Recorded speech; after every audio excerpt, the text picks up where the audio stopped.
Welcome to this reading of The Cool Bean, written by Jory John and illustrated by Pete Oswald. Watch out, here come the cool beans. The cool beans. Oh yeah, check out how they move. Look at the way they swagger. Notice their sunglasses. The cool beans are known all over school, from house to house, across town, beyond county lines.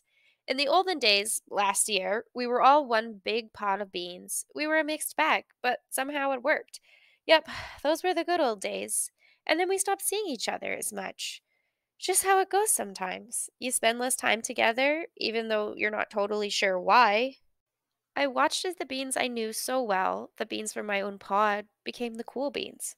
Oh, they were so cool. One of them could play the guitar. Cool. One of them could draw the best superheroes. Cool. One of them could jump higher than any bean I'd ever known. Cool. Me? Well, I mostly stayed home. Sure, I made some small changes. I wore sunglasses. Too big. I slicked my hair back. Too slick. I strutted around. Ow. I swaggered. Oof. I was still picked last for everything. My clothes never seemed to fit. I snorted when I laughed. I walked into stuff. I was an uncool bean for sure. I started thinking of myself as just a common bean with no special skills. I couldn't even compete, so I didn't even try. I'd never be a cool bean. It seemed like there were two types of beans in the world. There were the cool beans and the beans like me. The days all blended together. I lived my life and things were just okay. I took tests and ate lunches and mostly kept to myself. The cool beans continued being cool.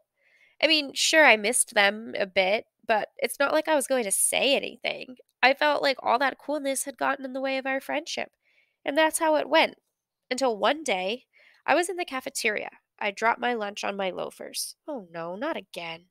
But then something sort of miraculous happened. Out of nowhere, one of the cool beans helped me clean it up. He didn't even say anything. He just gave me a nod. That was it.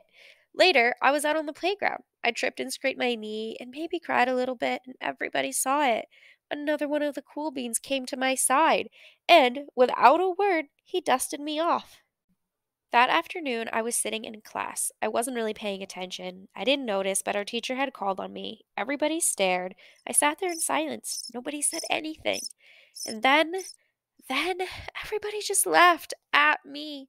That was it. After today, I was officially a has been. But then one of the cool beans stood up and came over to me. Everybody watched. She leaned in close and whispered, "Hey, the teacher asked you to read from page 32." Then she gave me a quick wink and went back to her seat. It was a small gesture, sure, but it was also everything. I walked home with a goofy smile on my face. I smiled all the way through dinner. That day made all the difference. It was a day that could have been really bad, if not for the kindness of a few cool beans. It gave me a shred of confidence. That shred of confidence has continued to grow. Somebody had my back. Or a few somebodies. After that, I started hanging out with the cool beans again. Hey, how have you been? Get it? How have you been?